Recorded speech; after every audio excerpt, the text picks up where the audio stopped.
Minnesota men facing federal charges accused of orchestrating a violent civil war half a world away.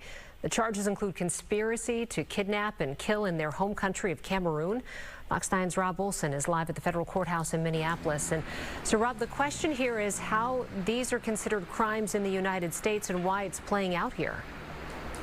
Yeah, well, it's very similar to the trial I covered here a few years ago of the Minnesota men charged with trying to join ISIS. In that case, it was a conspiracy to support a foreign terrorist organization. In this case, Minnesota men charged with, again, trying to orchestrate basically a war for independence in a portion of Cameroon. They were arrested here on Friday. Benedict Kwa and Pascal Wangbi are both natives of Cameroon, naturalized U.S. citizens, and live in Minnesota.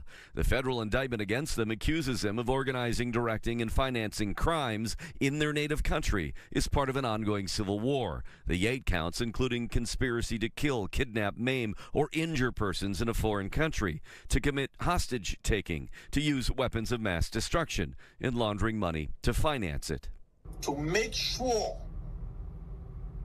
that we are clear. Kwa, who lives in Woodbury, frequently addresses supporters on YouTube, posting as recently as last week on an official page called the Ambazonia Communication Network. They also frequently post to the identically titled page on Facebook, updating efforts to create a new country called Ambazonia in the western parts of Cameroon through attacks on government officials and the civilian population.